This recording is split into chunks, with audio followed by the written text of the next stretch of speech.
Welcome guys to your own YouTube channel school online. Friends, आज के video में हम पढ़ेंगे प्लेट विवर्तनिकी सिद्धांत के बारे में। तो आइए शुरू करते हैं हमारा आज का वीडियो। फ्रेंड्स, इस सिद्धांत को जानने से पहले, इसके बारे में समझने से पहले हमें यह समझना होगा कि यह सिद्धांत आया क्यों, इस सिद्धांत का उद्भव कैसे हुआ, यानी ऐसी क्या आवश्यकता थी कि इस सिद्धांत को आना पड़ा। फ्रेंड्स, हमने पिछले वीडियो में बात की थी महाद्वीपीय विस्थापन सिद्धांत की।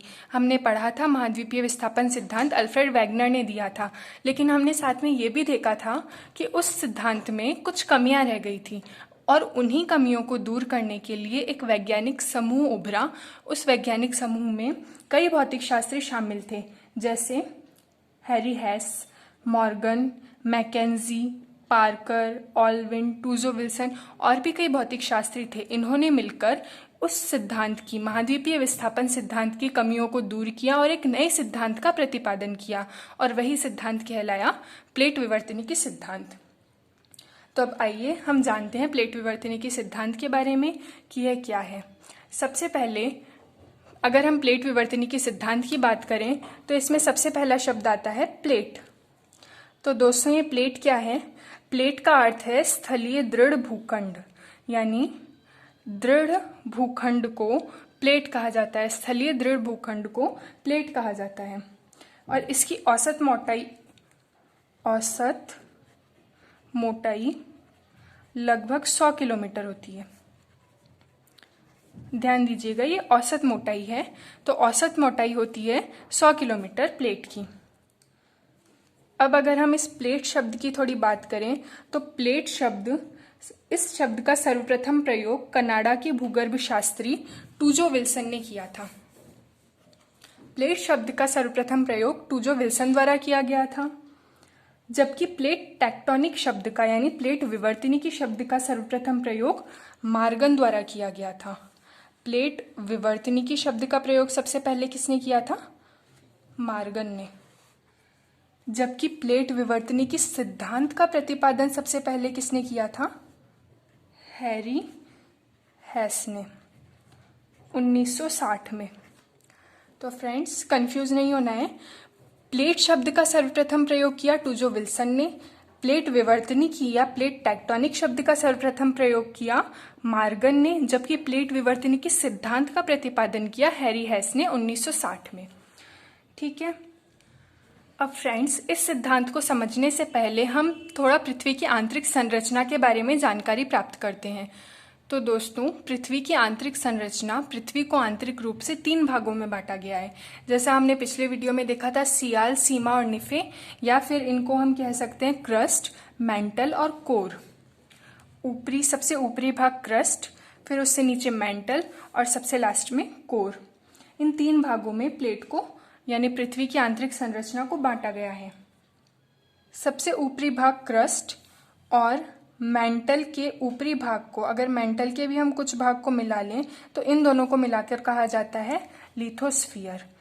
फ्रेंड्स, जैसा कि हम जानते हैं, क्रस्ट जो है वो ठोस अवस्था में है और मेंटल और कोर तरल अवस्था में है, लेकिन जो मेंटल है वो पूरी तरीके से तरल अवस्था में नहीं है, यानी इसको हम कह सकते हैं कि ये अर्ध ठोस अवस्था में है। ना तो ये पूरी तरीके से तरल है, ना ये पूरी तरीके से ठोस है। तो अब ये जो मेंटल है, मेंटल का ऊपरी भाग अर्ध ठोस भी ना होकर के ये ठोस ही है, यानी क्रस्ट के समान ही है। तो क्रस्ट और मेंटल के ऊपरी भाग को सम्मिलित रूप से क्या कहा जाता है? लिथोस्फीयर। जैसा इस डायग्राम में हम देख सकते हैं, 0 से लेकर 30 किलोमीटर तक क्रस्ट और 200 किलोमीटर की गहराई तक ऊपरी मेंटल, यानी इस भाग को कहा जाता है प्लेट। 0 से लेकर 200 किलोमीटर की मोटाई तक। तो अब हम आगे जिस शब्द की बात करेंगे वो 0 से लेकर 200 किलोमीटर तक विस्तृत है।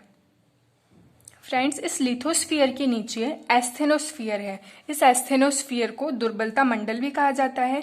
अब ये जो लिथोस्फीयर था ये तो था ठोस अवस्था में, जबकि ये जो एस्थेनोस्फीयर है, जिसे दुर्बलता मंडल भी कहा जाता है, यह अर्ध ठोस अवस्था में है और इसे प्लास्टिक जोन भी कहा जाता है। प्लास्टिक जोन क्यों? क्योंकि इसकी जो प्रकृति है, इसकी भौतिक प्रकृति एक प्लास्टिक के समान है। जिस प्रकार प्लास्टिक होता है उसी प्रकार इसकी प्रकृति है, या फिर हम इसे कह सकते हैं पेस्ट के समान, ना तो ठोस ना तरल, ये अर्ध ठोस अवस्था में है एस्थेनोस्फीयर। अब फ्रेंड्स, हमने जाना कि प्लेट 0 से लेकर 200 किलोमीटर की मोटाई तक के भाग को हम प्लेट कहते हैं मोटे तौर पर। तो अब इस प्लेट में 2 भाग होते हैं, एक तो महाद्वीपीय प्लेट, एक महासागरीय प्लेट। तो फ्रेंड्स, ये जो महाद्वीपीय प्लेट होती है, महाद्वीपीय प्लेट, और ये हो गई महासागरीय प्लेट। महाद्वीपीय प्लेट अपेक्षाकृत मोटी होती है, जैसा कि हम इसमें देख भी सकते हैं, जबकि महासागरीय प्लेट अपेक्षाकृत पतली होती है। लेकिन ये जो मोटी प्लेट है, यानी जो ये महाद्वीपीय प्लेट है, ये हल्की होती है, क्योंकि इनके निर्माण में कम परत वाली, कम घनत्व वाली शैल का योगदान होता है, जो है ग्रेनाइट, इसलिए इसका घनत्व कम है। जबकि ये जो महासागरीय प्लेट है, ये निर्मित है बेसाल्ट चट्टान से और इसका घनत्व अधिक है। अब फ्रेंड्स, ये है हमारी पृथ्वी और ये है लिथोस्फीयर। लिथोस्फीयर, जैसा कि हमने देखा था, 200 किलोमीटर की चौड़ाई तक, ये हो गया हमारा लिथोस्फीयर। अब चूंकि पृथ्वी गोल है, इसलिए ये कुछ इस रूप में है।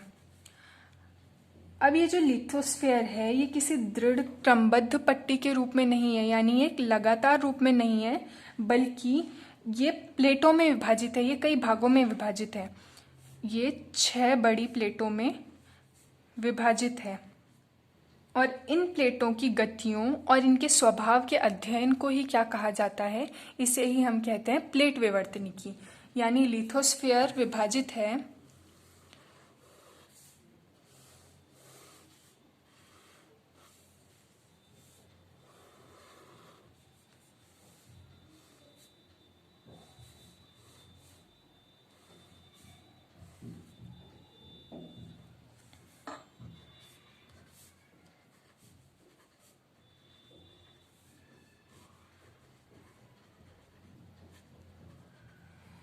छह प्लेटों में। ये तो हो गई महासागरीय प्लेट और ये हो गई महाद्वीपीय प्लेट, और इन प्लेटों की गतियों का अध्ययन ही प्लेट विवर्तनिकी या प्लेट टेक्टोनिक्स कहलाता है। अब फ्रेंड्स, ये 6 प्लेटें जो हमने देखी और 20 गौण प्लेटें, यानी 6 तो हो गई मुख्य प्लेटें और 20 गौण प्लेटें। अब इनके बारे में जानते हैं कि ये कौन कौन सी प्लेटें हैं। 6 मुख्य प्लेटों की अगर हम बात करें तो सबसे पहले आती है अमेरिकन प्लेट, जो पुनः 2 भागों में विभाजित है, उत्तरी अमेरिकी और दक्षिणी अमेरिकी प्लेट। दूसरी है इंडियन प्लेट, या इसको इंडो ऑस्ट्रेलियन प्लेट भी कहा जाता है, जो कि प्रायद्वीपीय भारत और ये ऑस्ट्रेलियाई भाग में विस्तृत है। तीसरी अफ्रीकन प्लेट। चौथी यूरेशियन प्लेट, यूरोप और एशिया वाला भाग। 5वीं प्रशांत प्लेट या पैसिफिक प्लेट, जो कि संपूर्ण प्रशांत महासागर में विस्तृत है। और 6ठी अंटार्कटिका प्लेट। इसके अतिरिक्त 20 गौण प्लेटें भी हैं, जिसमें से कुछ यहाँ दर्शाई गई है, जैसे Juan de Fuca plate, Cocos plate, Nazca plate, Caribbean plate, Arabian plate, Philippines plate, etcetera. अब ये जो सभी प्लेटें हैं, ये प्लेटें स्थिर नहीं हैं, ये प्लेटें गतिशील हैं।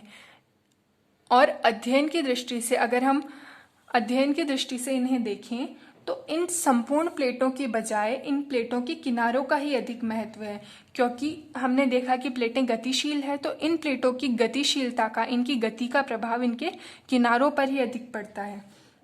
इसलिए प्लेट विवर्तनिकी सिद्धांत में हम इन प्लेटों के किनारों का विस्तृत अध्ययन करेंगे। फ्रेंड्स, ये जो प्लेट विवर्तनिक थ्योरी है, ये पर्वत निर्माण में, महासागरीय कटकों के निर्माण में, ज्वालामुखी के निर्माण में, ज्वालामुखी द्वीपों के निर्माण में और भूकंप की व्याख्या करने में पूरी तरीके से सक्षम है। यानी जितनी भी स्थलाकृतियां हैं उन सब की व्याख्या करने में प्लेट विवर्तनिकी सिद्धांत पूरी तरीके से सक्षम है। तो आइए हम जानते हैं प्लेट विवर्तनिकी सिद्धांत के बारे में विस्तृत रूप में। ये तो हुई हमारी थोड़ी भूमिका कि किस प्रकार से प्लेटें हैं और किस प्रकार से पृथ्वी की आंतरिक संरचना है जिसमें ये प्लेटें गति कर रही है। अब देखते हैं सिद्धांत के बारे में। फ्रेंड्स, अभी हमने बात की थी प्लेट किनारों की। ये प्लेट किनारे 3 प्रकार के होते हैं। 3 प्रकार के प्लेट किनारे पाए जाते हैं। सबसे पहला रचनात्मक प्लेट किनारा। रचनात्मक प्लेट किनारे में 2 प्लेटें एक दूसरे की विपरीत दिशा में गति करती है, यानी अपसारी गति। प्लेटों का अपसरण होता है, इसे कहा जाता है रचनात्मक प्लेट किनारा। दूसरा अगर हम देखें विनाशात्मक प्लेट किनारा, इसमें 2 प्लेटें एक दूसरे की ओर यानी सम्मुख दिशा में एक दूसरे की समान दिशा में गति करती हैं। इसे कहा जाता है विनाशात्मक प्लेट किनारा, जिसमें प्लेटें अभिसारी गति करती है। और तीसरा है संरक्षी प्लेट किनारा। इसमें प्लेटें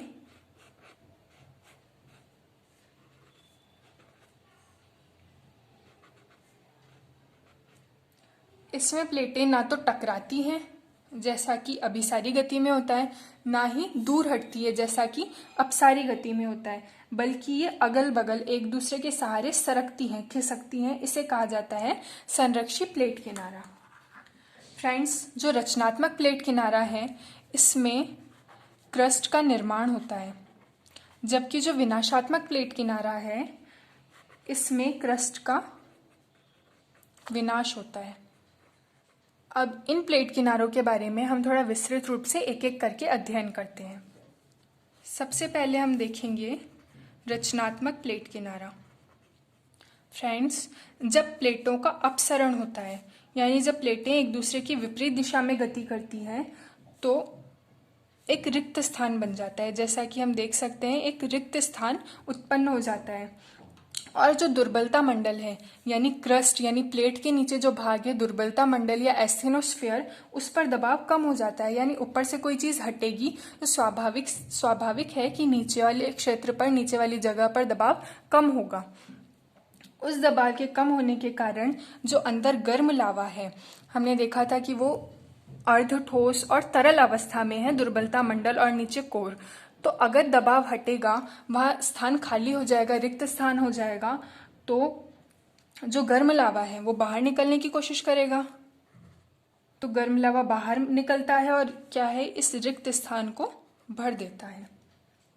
इससे क्या होता है, इससे ये जो महासागरों की तली है इस पर क्रस्ट का निर्माण हो जाता है, यानी नवीन क्रस्ट का निर्माण हो जाता है। नवीन क्रस्ट का निर्माण। अब जब पुनः लावा का उद्भेदन होता है, पुनः लावा का उद्भेदन यानी अब एक बार लावा निकल गया, नव क्रस्ट का निर्माण हो गया, लेकिन ये प्लेटें हमने देखा था गतिशील है, एक जगह रुकती नहीं है, तो वापस ये प्लेटें हैं गति करती हैं। वापस गति करेगी तो ये जो नव क्रस्ट निर्मित हुआ है ये वापस एक दूसरे की विपरीत दिशा में गति करेंगी ये प्लेटें, और वापस यहाँ पर क्या होगा, एक रिक्त स्थान निर्मित हो जाएगा। पुनः रिक्त स्थान निर्मित हो जाएगा, पुनः गर्म लावा बाहर आएगा एस्थेनोस्फीयर में दबाव कम होने के कारण, और वापस से नवक्रस्ट का निर्माण हो जाएगा। अब इस गति के साथ साथ, इस प्रक्रिया के साथ साथ एक और प्रक्रिया होती है, सागर नितल प्रसरण। यानी ये सारी क्रियाएं हो रही है महासागर में।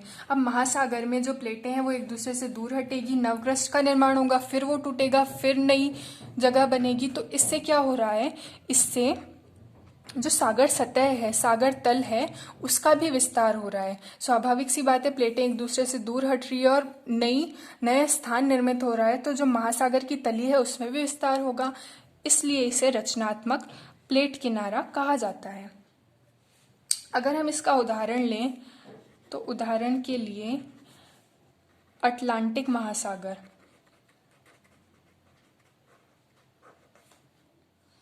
यह अटलांटिक महासागर, इसके पश्चिम में अमेरिकी प्लेट जबकि पूर्व में यूरेशियन प्लेट। अब ये दोनों प्लेटें एक दूसरे की विपरीत दिशा में गति कर रही हैं, तो स्वाभाविक है ये जो अटलांटिक महासागर है ये फैलेगा, यानी ये जो प्लेट है, पश्चिमी जो प्लेट है अमेरिकन प्लेट, ये पश्चिम की ओर और पश्चिम की ओर गति करेगी, और ये जो यूरेशियन प्लेट है ये और पूर्व की ओर गति करेगी। तो ये जो बीच का स्थान है, ये जो महासागरीय भाग है, अटलांटिक महासागर का भाग विस्तृत होगा, यानी रचनात्मक प्लेट किनारे से प्लेटों की गति से, अपसारी गति से क्या हो रहा है, सागर नितल का प्रसरण हो रहा है। दूसरा अगर हम उदाहरण देखें तो ये जो क्रिया है, ये अपसरण की क्रिया कहाँ संपन्न हो रही है? मुख्यतया ये जो क्रिया है ये मध्य अटलांटिक कटकों के सहारे संपन्न हो रही है, मध्य अटलांटिक कटक के सहारे संपन्न हो रही है। दूसरा, हिंद महासागर में कटक है, हिंद महासागर में है कार्लसबर्ग कटक, उसके सहारे ये क्रिया संपन्न हो रही है। तीसरा, ये पूर्वी अफ्रीका में संपन्न हो रही है। अब इसका कारण देखते हैं। ये जो मध्य महासागरीय कटक हैं, इनका निर्माण लावा के जमाव से ही हुआ है, यानी कि स्वाभाविक सी बात है, लावा का जमाव कैसे होगा? जब प्लेटों में अपसारी गति होगी। प्लेटों में अपसारी गति होगी तो नीचे से गर्म लावा बाहर निकलेगा और इन कटकों का निर्माण होगा। अब ये कटक कहाँ कहाँ स्थित है? एक तो अटलांटिक महासागर में, दूसरा हिंद महासागर में कार्लसबर्ग कटक। तो इन दोनों के कारण, एक तो अटलांटिक महासागर का मध्य अटलांटिक कटक के कारण और दूसरा कार्लसबर्ग कटक के कारण हिंद महासागर का विस्तार हो रहा है। तीसरा अगर हम देखें, अफ्रीका में, पूर्वी अफ्रीका में एक दरार घाटी है, दरार घाटी जिसे ड्रिफ्ट वैली भी कहा जाता है, और ये ड्रिफ्ट वैली स्थित है विषुवत रेखा के सहारे। विषुवत रेखा के सहारे एक झील है, विक्टोरिया झील। इस विक्टोरिया झील में स्वाभाविक है, अगर ये विषुवत रेखा के सहारे स्थित है तो यहाँ वर्षा भी अधिक होगी। वर्षा अधिक होती है तो यहाँ पानी अधिक भरता है और इसके कारण एक नदी निकलती है जो कि हम जानते हैं नील नदी। अब अफ्रीका में, पूर्वी अफ्रीका में इस दरार घाटी के सहारे पश्चिमी अफ्रीकी प्लेट और पूर्वी अफ्रीकी प्लेट, ये दोनों एक दूसरे की विपरीत दिशा में गति कर रही है धीरे धीरे, और इसके कारण ये जो सतह है, ये बीच वाली ड्रिफ्ट वैली वाली जो ये जगह है, वो धीरे धीरे खोखली होती जा रही है, खाली होती जा रही है। और भविष्य में यहाँ पर इन दोनों महासागरों की तरह यहाँ भी मध्य महाद्वीपीय कटक का निर्माण होगा, जो कि प्लेटों की अपसारी क्रिया, अपसरण की क्रिया का परिणाम है।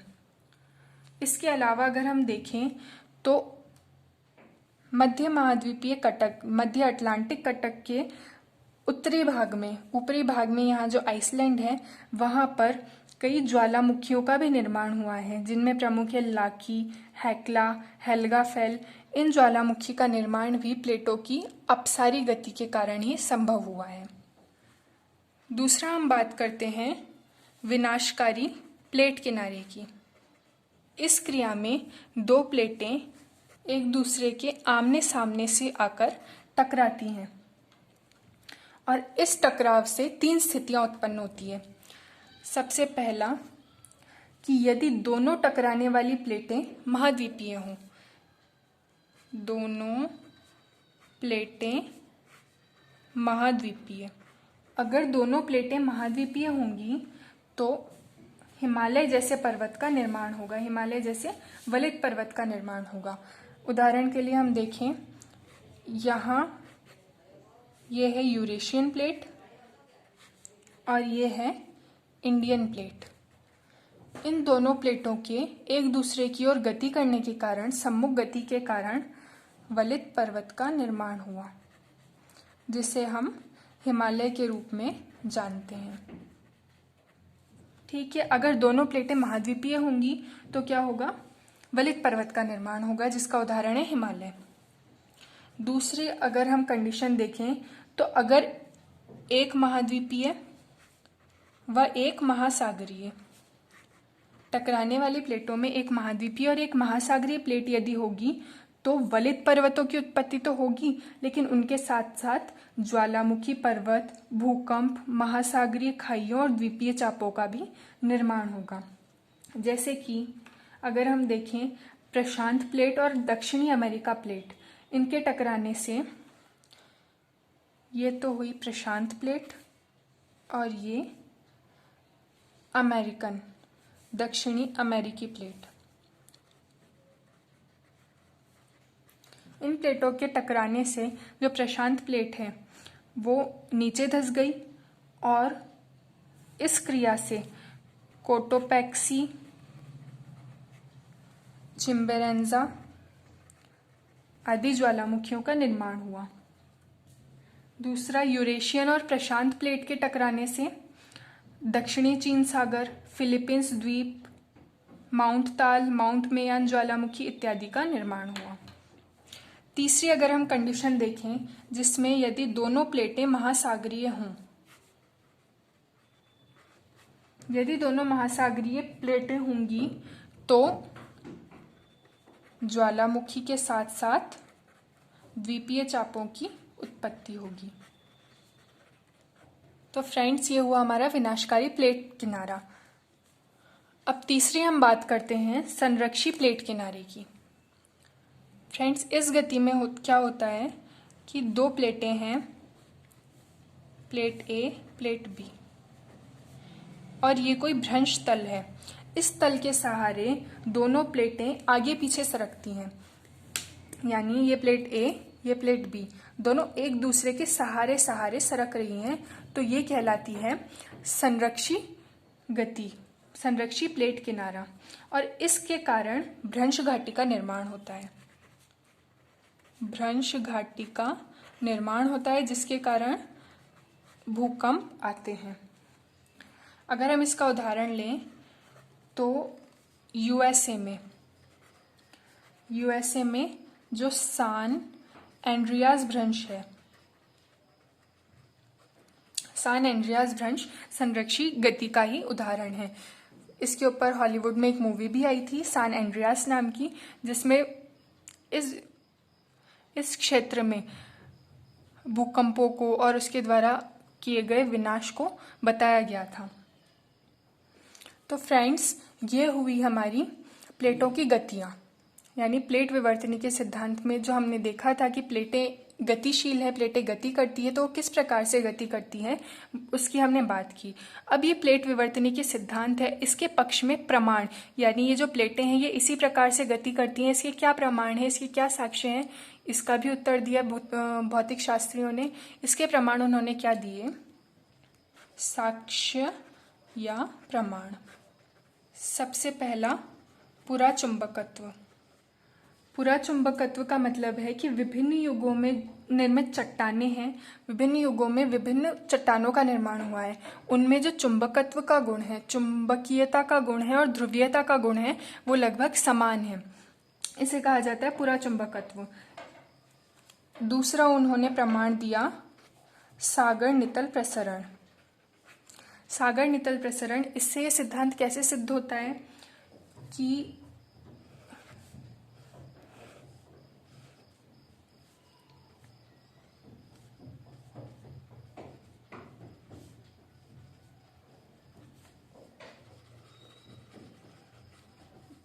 जो सागर महासागर हैं उनके आंतरिक भागों में क्या हो रहा है, उनके आंतरिक भागों में प्रसार हो रहा है। जैसे अमेरिकी प्लेट और यूरेशियन प्लेट, अमेरिकी प्लेट के पश्चिम की ओर तथा यूरेशियन प्लेट के पूर्व की ओर दिशा में संचालन से मध्यवर्ती कटक के सहारे अंध महासागर का विस्तार हो रहा है। इसी प्रकार से अगर हम देखें तो अरेबियन प्लेट और न्यूबियन प्लेट के एक दूसरे की विपरीत दिशा में संचालन करने पर लाल सागर का विस्तार हो रहा है। यानी हम देख सकते हैं कि अटलांटिक महासागर और लाल महासागर ये क्या हो रहे हैं, ये विस्तृत हो रहे हैं, यानी कि ये प्लेटें गति कर रही है। इससे सिद्ध होता है कि ये प्लेटें गतिशील हैं। तो इस प्रकार से हैरी हेस अपने सिद्धांत के पक्ष में प्रमाण प्रस्तुत करते हैं और ये जो प्लेट विवर्तनी के सिद्धांत है ये वर्तमान में सर्वमान्य है, सर्वसिद्ध है। तो फ्रेंड्स, हमने देखा एक कंसाइज फॉर्म में प्लेट टेक्टोनिक्स थ्योरी को, प्लेट विवर्तनी के सिद्धांत को। आशा है आपको समझ आया होगा। तो आज के वीडियो में इतना ही। Thank you.